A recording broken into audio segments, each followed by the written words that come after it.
Hello everyone, welcome to this session. In this session we are going to deal with the isolation and its mechanism, which comes under the process of evolution. Evolution means nothing but the gradual change which occurs on this earth from the origin of the earth and origin of different species. So during the process of evolution we see different species are formed during course of time, and those species are formed due to a mechanism called isolation. So speciation generally occurs due to climatic change. Climatic change lead to creation of adaptations in the animals. When new adaptations or new characters take place in the animal, they form into a new group of animals. And that new group of animal is called as a species. So during the process of formation of species, isolation plays a very important role. So what is isolation? Introduction. The environmental change and isolation of group of organisms play an important role in evolution. Initially, the environmental change plays a very important role, which helps the animal to adapt to that particular climatic conditions. When there is gradual change, or suppose if you take, for example, you can see, for example, there are some animals which are separated from one area to the other area, or from one continent to other continent. Due to continental drift, there were differences in the continents, and there were differences in the climatic conditions. According to differences in the climatic conditions, the animals tried to adapt to those changes and they form into a new species. So environmental change plays a very important role in formation of new species. So what are environmental change? Some changes are very gradual, which takes place almost millions of years. And some changes are very quick, such as floods, volcanoes, or earthquakes. It can also be caused not only by change to environment itself, but by the organism's movement to a different environment. That is nothing but called migration. During migration of animals also, what happens when they go to a new environment, they adapt some new characters and finally they develop into new species. This is about climatic change, which also play a very important role in the process of evolution. Next comes our topic, that is nothing but isolation. Isolation means that organisms of same species are separated, and happens when there is something between them, between these organisms, that they cannot cross. That means isolation means, simple meaning is nothing but separation. Sometimes what happens, the same species gets separated due to some barrier or some physical change or some behavioral change, something which make them not to interbreed with each other. Then such phenomena is called as isolation. And organisms become isolated as a result of environmental change. That means environmental change helps in isolation. Both are interlinked with each other. The cause of isolation can be a gradual process, like when mountains, deserts, they form, or when continents split apart, they take millions of years for formation of a mountain or a desert, or splitting of continent, what we call continental drift. And it can be also quick, such as organisms being blown to different places by storm or tsunami. Suppose there is a tidal wave or sudden earthquake or sudden natural calamity, which completely changes the climatic condition of the particular area. Then also there is chances of change in the environment, which may change that particular group into a new species. Now here we have an examples also here, and one thing is when organisms become isolated, two groups are also able to reproduce together. So variations and mutations that occur in one group are not necessarily found in the other group. Suppose if they get separated and they were able to reproduce, they were not able to reproduce after they get separate. For some time they will be able to reproduce. Suppose if you make them to meet with one another, they will be able to reproduce. But if you are not able to make them to meet, they were not able to meet for longer periods of time, then they develop variations. And those variations may be either in one single group which got separated, or the variation can be between two groups. Anything can happen. The longer the groups are isolated, the more different they are. Suppose if they get isolated for longer periods, then differences between those two groups will be very much more. Moreover, if there is change in the environment of one group, it does not necessarily occur in the environment of the other. So they will evolve and adapt differently. The groups which were isolated or the groups which are separated, they'll be adapting differently because the climatic change may occur or may not occur. For example, here finches and other organisms that Darwin found on Galapagos Islands are examples that demonstrate the effect of environmental change and isolation can have on a species. For example, if you take penguins, the ancestral penguins are like birds. They looked much like birds. As their environment became colder and wetter, then or possibly because of their migration, these birds evolved many traits to help them survive in the changed environment. As they live in colder climatic conditions and aquatic conditions, the feathers they got modified into flippers, and their food got modified into webbed. So there were so many changes which we see in penguins. Penguins also come under birds. They are birds only, but they are flightless birds. The character of penguin and the normal bird is completely different. There are so many differences. The differences may be due to environmental conditions where they exist. Another example here, if you take koalas and kangaroos, both live only in Australia, which have been isolated from the rest of the world for billions of years. And this isolation is mostly due to continental drifting. They were during continental drift, before continental drifting, they were found everywhere, but after continental drifting, they got isolated completely from the Asia, and they were restricted only to the Australia. So this long-term isolation has resulted in species existing there that are very different from those found everywhere else in the world. As Australia is separated due to continental drift, and it was a separate island having so many number of endemic species there. Now we'll see how this isolating mechanism occurs. It is basically by two processes. One is called geographical isolation, other one is called reproductive isolation. Geographic isolation means nothing but separation of animals or groups basing on geographical barriers. What are geographical barriers? Like this rivers, sea, mountain, deserts, and for aquatic animals, land. They are all physically prevented from interbreeding. Physically, they were not allowed to meet with each other. Such isolation, which leads to formation of new species, we call it as geographical isolation. And such species which are formed due to geographical isolation are called as allopatric species or allopatric population, and are forced to evolve independently and accumulate different genetic component. And geographical isolation may be different for different species because they, depending on the environment where they survive, the variations may be different.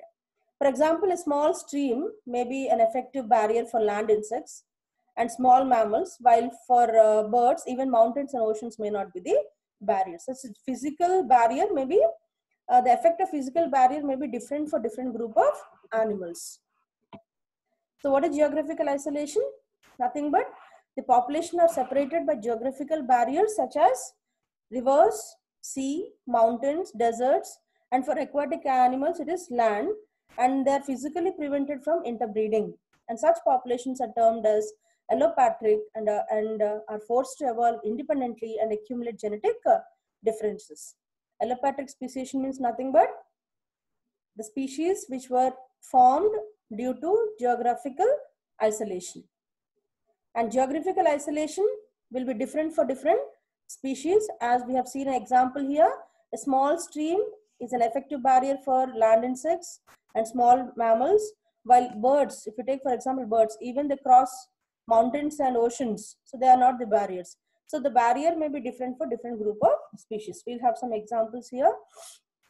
If you take an example of fox, the early fox, the population of early fox, it started spreading towards northward and southward. They got separated from each other. The northern population become into Arctic fox and the southern population become into gray fox. That means the southern fox is adapted to live in heat conditions, whereas northern fox adapted to live in cold conditions. So when they try to adapt to those regions, their body structure, their fur, everything changes. Different climatic conditions made them to adapt different characters. When they adapted different characters, they became into new species. So one single fox, initially the origin is same, they origin from same population, but became into two different populations due to geographical barriers between them. And if you take Arctic fox, here they adapted for cold and they have heavier fur. The fur is white in color. They have short ears, short legs, short nose, and white fur helps them to camouflage with that particular environmental condition. If we take gray fox, they are adapted for heat conditions. They have very lightweight fur, long ears, long necks, nose, which give off more heat. So longer extremities help in removing the heat from their body, and shorter extremities help in keeping the heat in their body. So here in case of Arctic fox, they require heat to be present in their body. That's the reason their ears, their legs and their nose are shorter in size. We have one more example. I have taken one more example here to explain geographical isolation. That is nothing but the Anisotrimus, which is a fish. Anisotrimus belongs to same genus, but we commonly call it as pokefish. So here what happened, due to a small barrier of land barrier between these two, initially they were like the same area, Pacific Ocean, but due to continental drifting or as the time passed on, a small isthmus of Panama arose 3.5 million years ago. So a small area developed between North America and South America. So a small Panama, a connection between North America and South America developed, which made them to separate. They were not able to cross this barrier. Because of this, as the time passed on, they became into two different species. You can see the variation in the color, the variation in the size and all, they were different. So here it became into Panamic pokefish. The species is nothing but here Virginicus, and here it is Tinnitus. So this is another example to explain regarding the geographical barrier which made them to form the two different species. This is a land barrier for an aquatic animal. So here the example is fish.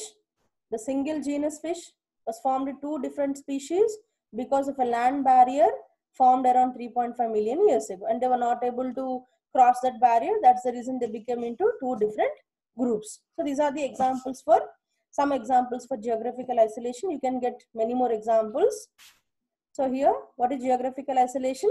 It is nothing but isolation of an animal due to geographical barriers. It may be a mountain barrier or a desert barrier.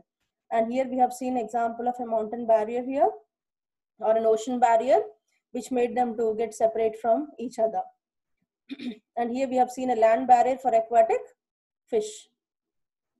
And now we'll come to the reproductive isolation, another important phenomena to explain isolating mechanism, that is nothing but reproductive isolation.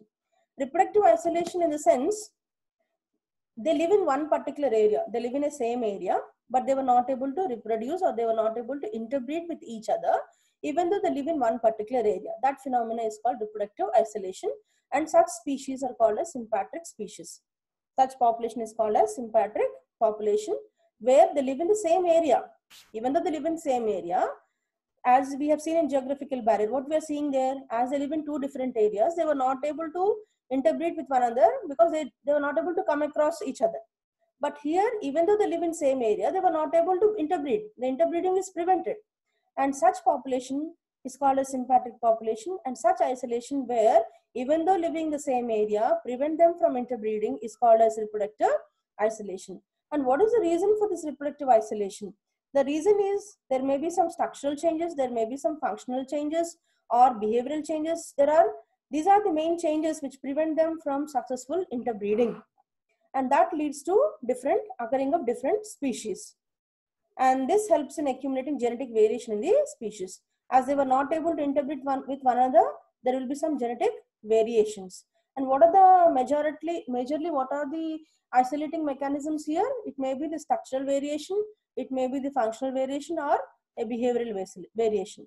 So what we do here is we divide reproductive isolation into two phenomena, two mechanisms. One is called pre-mating mechanism, other one is called as post-mating mechanism. These are the two mechanisms by which we can explain how reproductive isolation takes place. One is pre-mating mechanism, other one is post-mating mechanism. Pre-mating mechanism means preventing them from interbreeding completely. They cannot breed at all. Post-mating means they can breed, But after breeding also, there are some, like the gamete may die, or the hybrid which is formed may be sterile, or the hybrid which is formed maybe it may die. So such things may occur. So after breeding and before breeding. Simply we can say after breeding and before breeding. Pre-mating means that is no mating at all. Post-mating means after breeding. So there is chance of breeding. They can breed with one another, but during breeding also there may be some problems which will not make them to reproduce offsprings. The first one is pre-mating mechanism. They prevent interspecific crosses in sympatric population. It's of different types, like we divide them into seasonal isolation, habitat isolation, ethological isolation, and mechanical isolation. There are 4 things here. One is seasonal isolation, habitat isolation, ethological isolation, and mechanical isolation. The first one is seasonal isolation. Seasonal isolation is also called as temporal isolation. Temporal isolation, in which potential mates do not come in contact with each other because of difference in their breeding seasons. Even though they live in one particular area, their breeding seasons are different. As their breeding seasons are different, they cannot interbreed with one another. Such isolation is called as seasonal isolation. Example you can see here, most of the flowering plants, they undergo seasonal isolation because their flowering seasons are different. And if you take an animal example here, Bufo americanus breeds in early rainy season, that is in May, while as Bufo fowleri breeds in late rainy season, that is in July. Even though they live in single area, aquatic in region, but what happens is both belong to same genus, but species are different. The species were different because even though they live in one particular area, they were not able to breed with each other because their breeding seasons are different. One breeds in May and the other breeds in July. You can take one more example here. Rana aurora breeds during January to March, whereas Rana boyle breeds in the late March to May.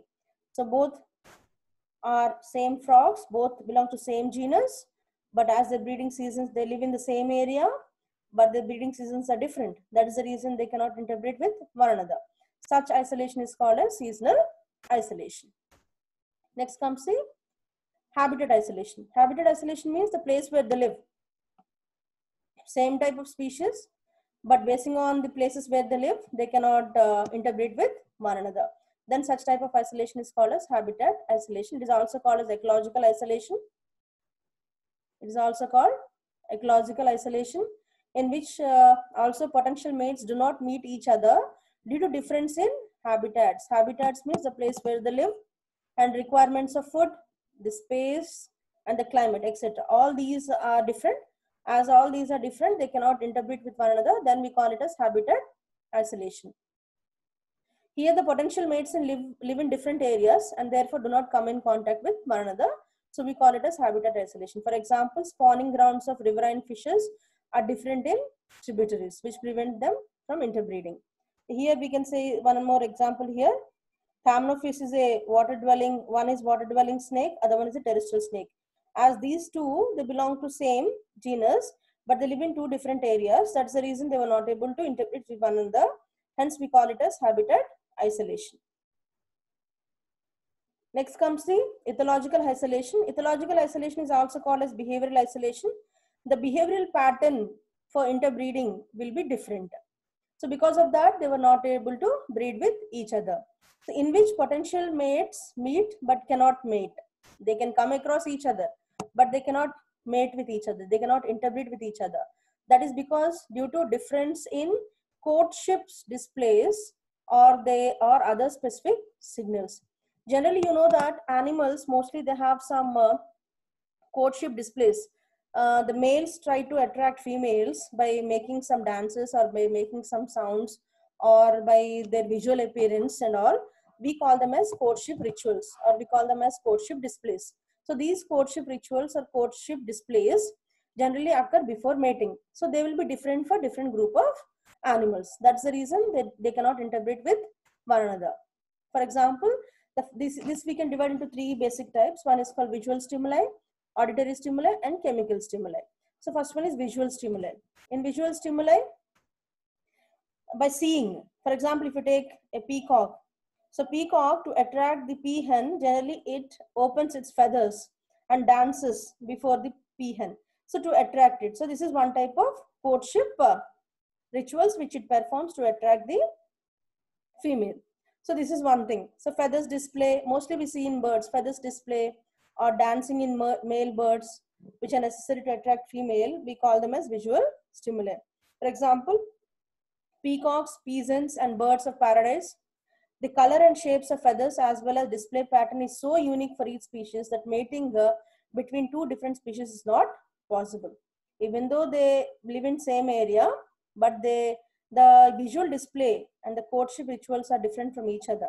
Even collection of the nest material, construction of the nest as by weaver bird male is also very specific display that cannot be imitated by other species. So males, they perform some particular type of rituals or some particular type of dancings or displays to attract the female, and such thing is called visual stimuli, which will be different from one species to the other species, which prevent them from interbreeding. So such thing is called as behavioral isolation, or we call it as ethological isolation.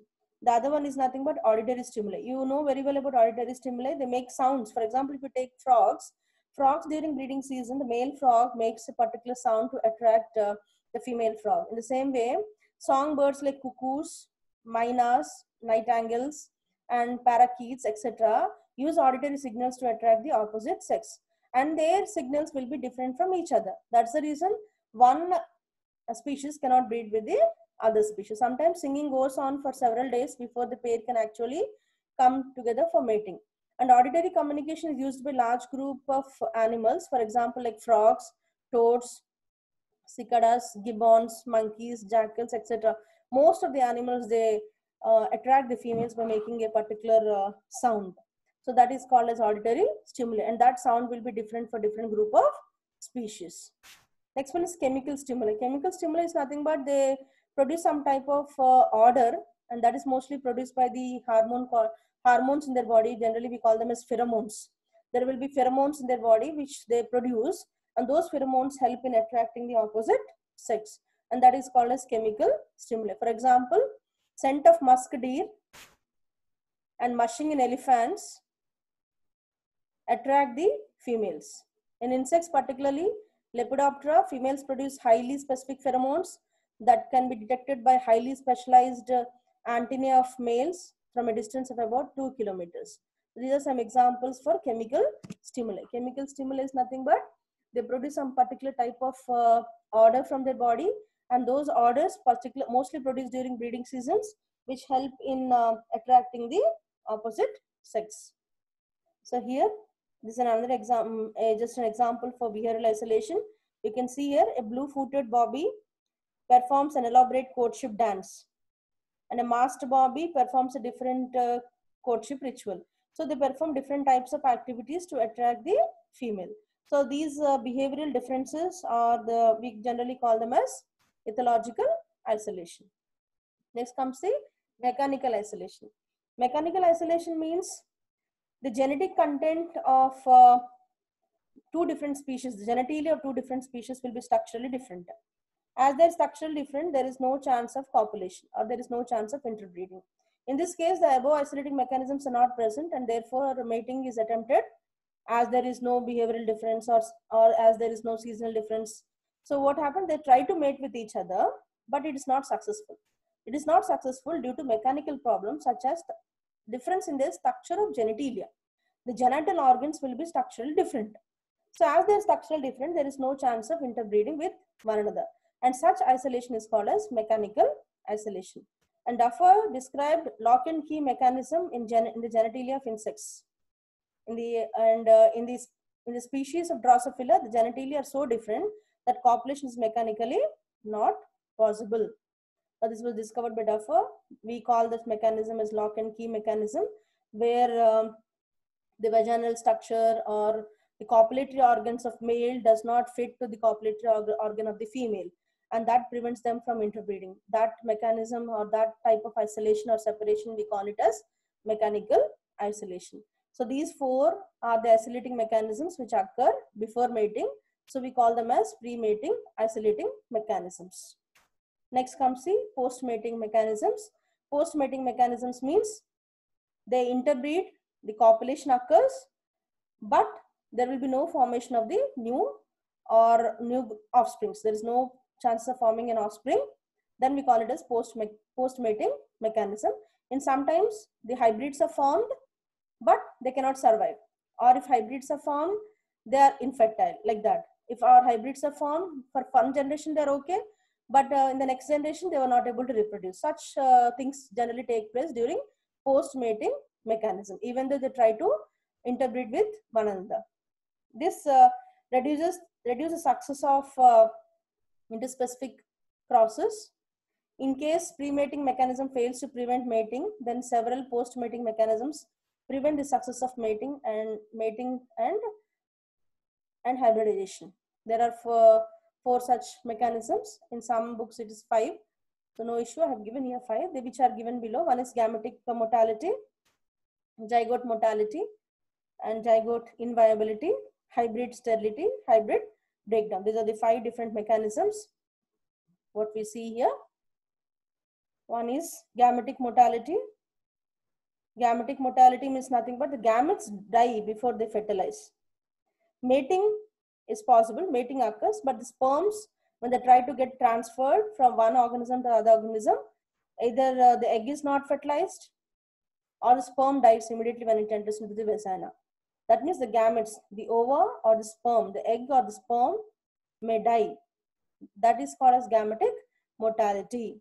So mating may occur, the transfer of egg and sperm may occur, but if the sperm, when it gets transferred, then it will die immediately when it enters into the vagina of that particular female, or eggs are not fertilized. Then such condition is called as what? Gametic motility. Here we have an example in Drosophila, vaginal wall swells, killing spermatozoa. And if mating takes place between Bufo fowleri and Bufo valiceps, sperms cannot penetrate the egg membrane of each other, leading to mortality of the gametes. As their chemical content or chemical structural content is different, even if though mating occurs, even if they breed with one another, when the sperm tries to penetrate the egg membrane, the sperm dies as well as the egg will also die. This prevents them from formation of zygote. This condition is called as gamete motility. Here another example, purple sea urchin and red sea urchin. Suppose if the sperms get transferred, they cannot fertilize the eggs. Even though they belong to same area, due to difference in their gametes, there is no chance of formation fertilization. Then we call it as gametic isolation. Next is zygote motility. Suppose if fertilization occurs, suppose if egg is fertilized, but zygote doesn't survive, then we call it as zygote motility. Egg is fertilized, but zygote dies. Then that condition is called as zygote motility.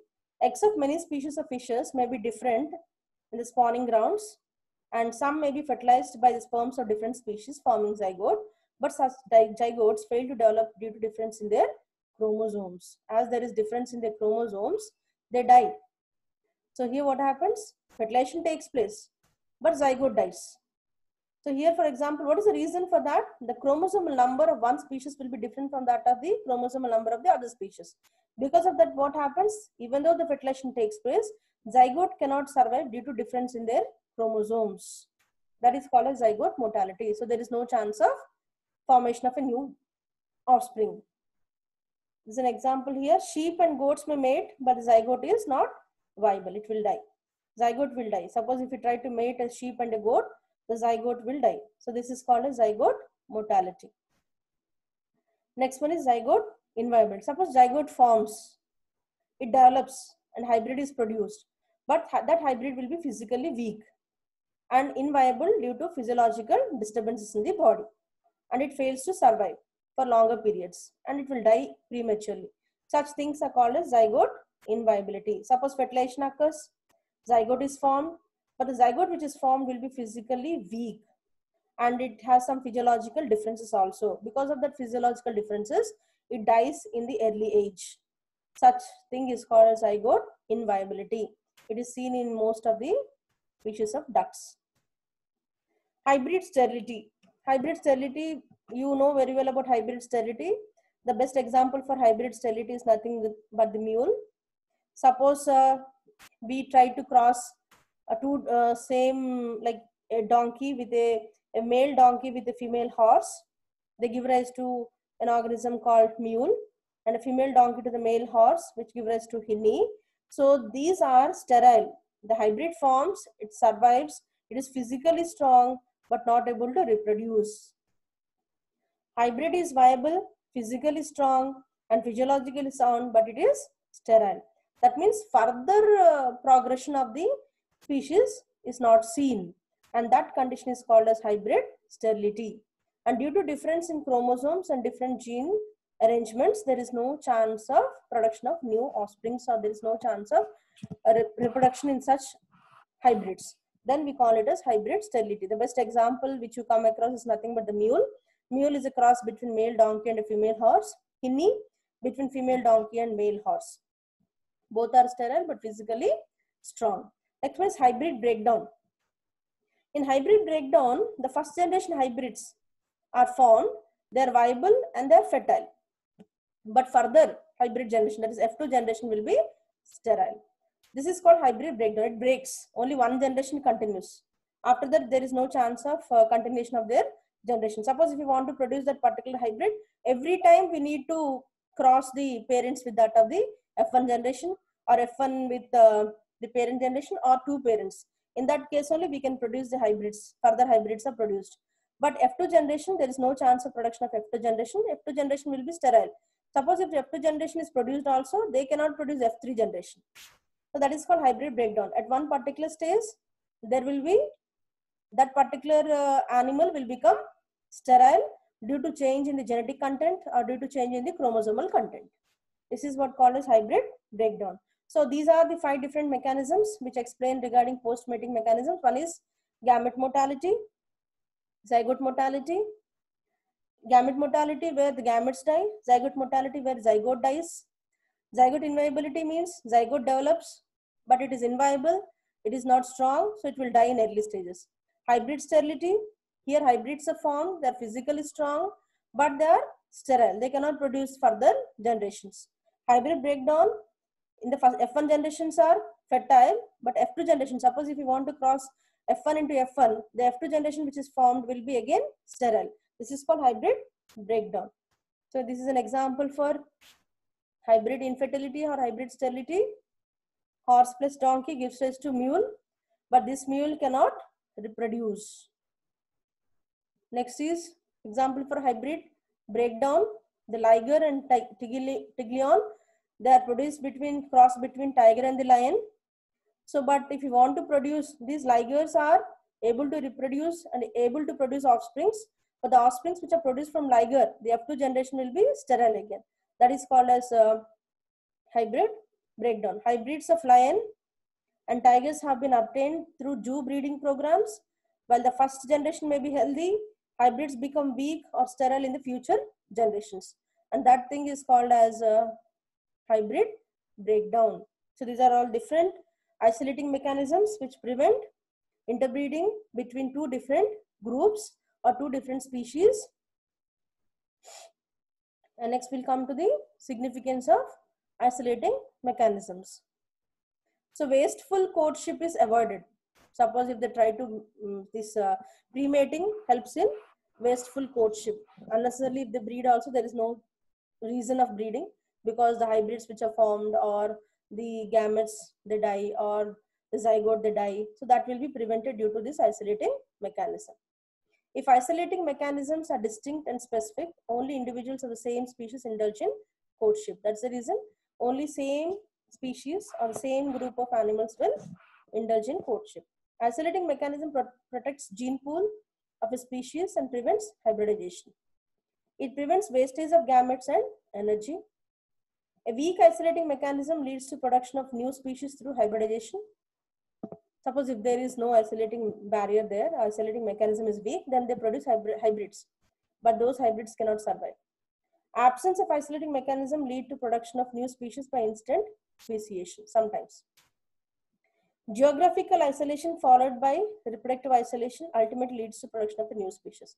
First geographical isolation takes place, then it leads to reproductive isolation, which leads to the formation of a new species. So isolating mechanisms protect the identity of a species, which all species fiercely guard.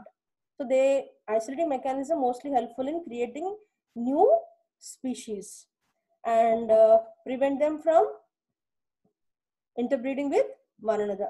So generally first geographical isolation occurs, followed by reproductive isolation, which leads to production of a new species.